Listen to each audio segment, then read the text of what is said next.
네, 여러분 안녕하십니까. 오늘은 2021년이네요 1월 3일이고요 일요일입니다. 지금 아버지를 뵙고 어머니 교회에서 예배 잘 드리고 그리고 이제 다시 이천으로 가기 위해서 차를 탔습니다. 지금 뭐 약간 눈이 좀 뻑뻑해 갖고 자꾸 눈이 시큰거리네요.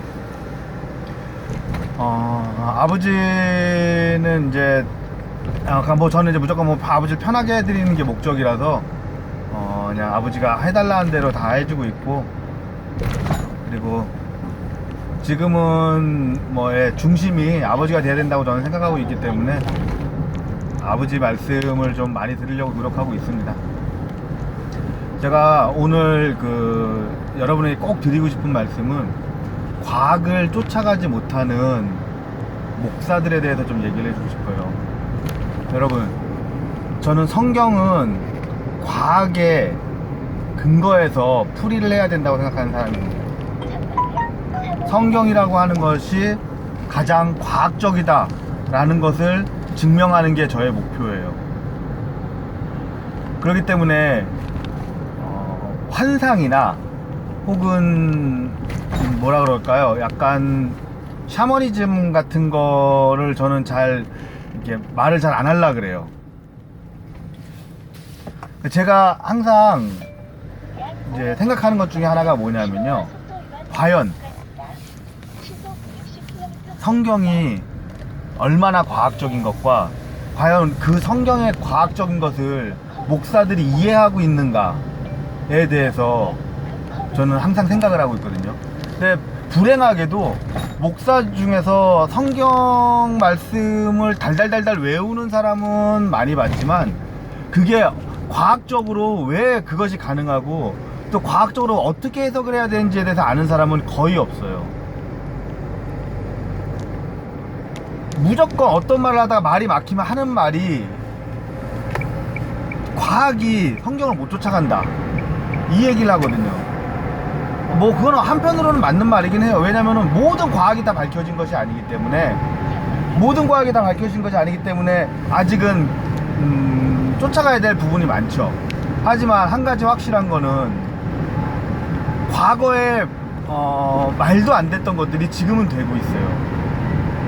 과거에 어이없게 정말 공상과학에서나 나올, 또 그것을 할 수 있으면은 마녀 취급을 당하던 그것들이 지금 버젓이 이루어지고 있어요.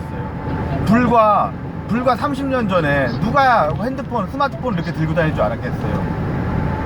말도 안 되는 거잖아요. 제가 컴퓨터를 처음 배운 거는 중학교 때였지만 본격적으로 컴퓨터를 사용하게 된 거는 고등학교 때거든요.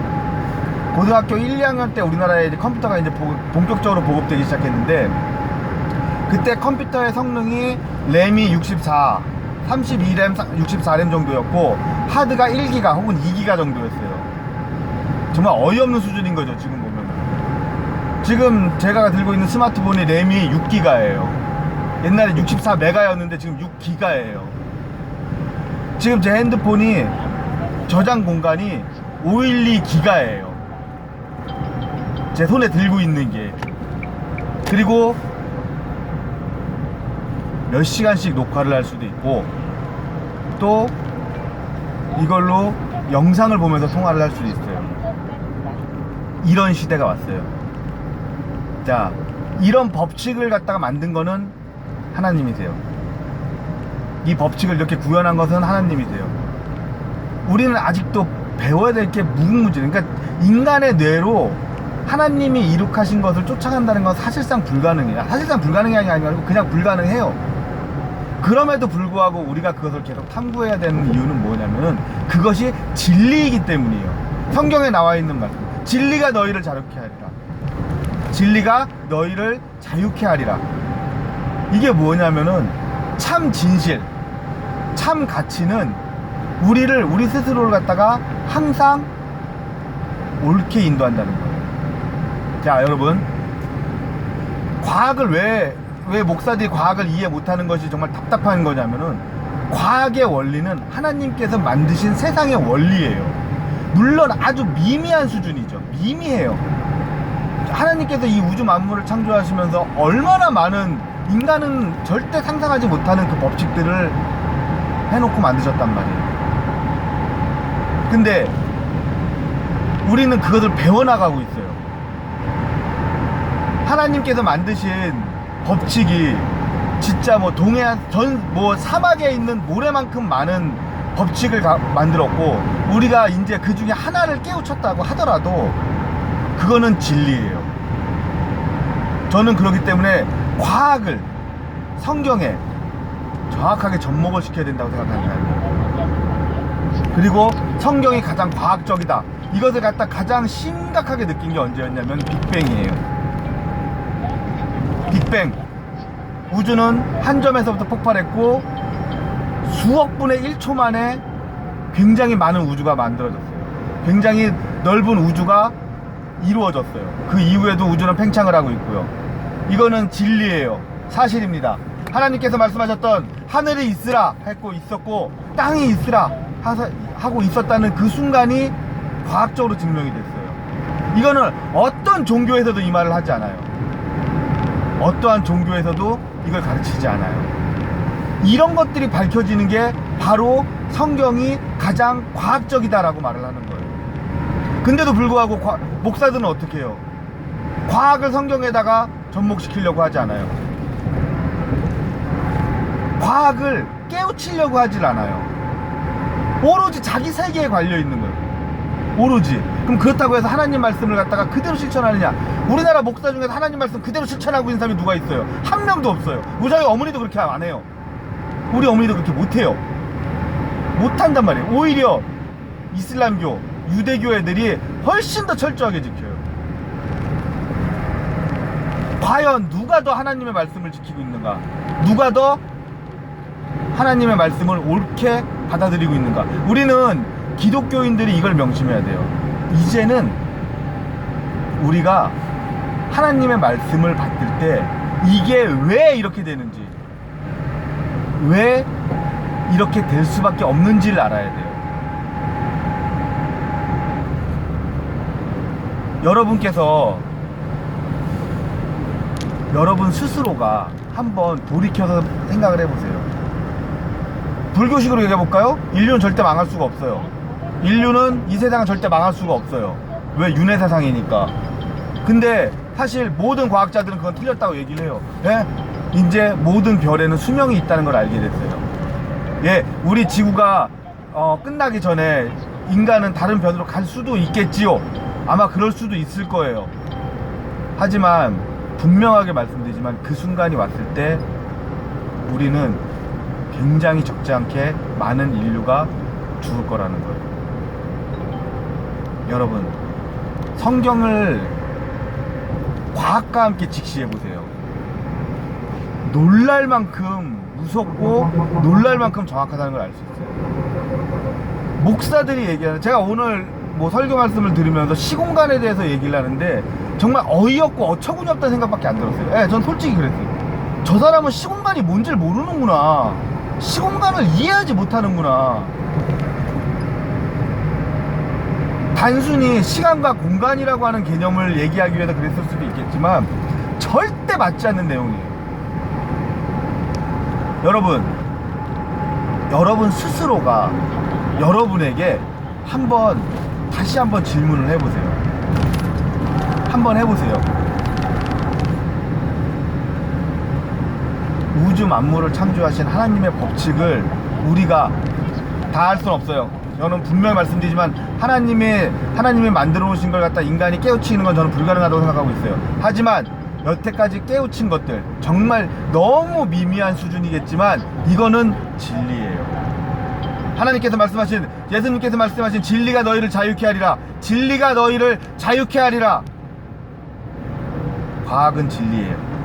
그리고 그 과학의 끝은 하나님의 말씀을 쫓아가고 있어야 돼요. 이거를 목사들이 몰라요. 이거를 목사들이 하려고 하질 않아요. 답답해요. 아직도 버젓이 누가 헌금 얼마 냈다, 누가 헌금 어떻게 했다, 이거에만 연연해요. 아직도 중세 유럽의 십자군 같은 그런 선교 방식을 택하고 있어요. 분명히 얘기하지만 정말 무식하고 잔인하고 또 미련한 짓이에요. 그 돈이 정말 어려운 사람들, 정말 진짜 도움이 지금 절실한 사람들 손에 들어갈 거라고 생각하시는 그런 바보 같은 생각은 버리세요. 여러분이 그거 교회에다 같이 갖다 바치는 순간 그 돈 건물 짓는 데 쓸 거예요. 후대를 살린다고요? 어떻게 해요? 어떻게 해요? 어떻게 해요? 그 돈을 거기다가 낸 사람은 그냥 귀찮은 거예요. 후대를 살릴 거라고 하는 명목하에 그 돈을 그냥 버린 거예요. 왜? 자기 만족을 위해서. 내가 이렇게 했다는 걸 알려주기 위해서. 교회에서 그걸 왜 발표해? 교회에서 돈을 얼마 냈는지가 왜 중요해? 정말 후대를 살릴 거라고 하면은 그 사람한테 쪽지 하나만 보내면 돼요. 감사합니다. 감사합니다. 당신이 이렇게 해서 우리가 이렇게 됐습니다. 그걸 갖다가 대회에 알릴 필요가 없어요. 왜? 그건 하나님이 아실 거니까. 하나님이 주실 거니까, 그 상급에 관해서는. 왜 그거를 자기들끼리 발표하고 좋아하고 서로 박수치는지 저는 절대 이해 못해요. 내가 낸 헌금은 하나님의 상급에 쌓여 있는 거지 사람들에게 알려질 필요가 없어요. 막대한 돈을 냈을 때 나오는 그 발표가 그게 무슨 의미가 있는지 모르겠어요. 단지 십자군처럼 잔인하게 사람들에다 돈을 긁어 모으는 거, 그거 이상 아무것도 아니라고 저는 생각하고 있어요. 성경이 과학을 쫓아가지 못하니 구시대적 사고방식으로 돈을 모으고 있는 거예요. 그게 뭐예요? 남들은 이만큼 하니까 너도 이만큼 해야 되지 않겠어? 야, 얘는 이렇게 했어. 정말 잔인한 방법인 거예요. 무식한 방법인 거고. 여러분, 여러분이 스스로에게 한번 물어보세요. 여러분이 스스로에게 한번 질문을 해보세요. 과학을 깨닫게 되잖아요. 과학을 갖다 알게 되잖아요. 그 성경에 접목해 보잖아요. 그럼 지금의 목사들이 얼마나 한심한지를 알게 돼요. 진짜예요. 여러분도 그걸 알길 바라요. 여러분도 그 순간이 오기를 간절히 바라고 있어요. 여러분에게 그 순간이 올 겁니다. 여러분이 그 순간을 느끼는 날이 올 겁니다. 그 순간이 왔을 때 분명히 무엇을 내가 알아야 되고 무엇을 바꿔야 되고 어떻게 이 사람한테 다가가야 되는지를 알게 될 거예요. 그 끝이 어디 있어요? 그 끝이 바로 하나님이 계시는 곳이에요. 어떻게 충성해야 되는지, 목사의 말을 들을 게 아니라 성경의 말을 듣는 것이 왜 중요한지를 알게 되는 순간이 올 거예요. 그게 올길 바랄게요. 그 순간이 오길 바랄게요. 나는 무식한 사람입니다. 나는 아무것도 모르는 사람이에요. 하지만 하나님의 말씀을 갖고 장사를 하는 사람을 봤고, 그리고 과거의 방식으로 사람들에게 돈을 끌어모으는 걸 계속 보고 있어요. 나는 그 순간에 거기에 동참하고 싶지 않습니다. 여러분에게도 제 진심이 전달되길 꼭 바라겠습니다. 감사드리며 첫 번째 수요일 날 뵙겠습니다. 감사합니다.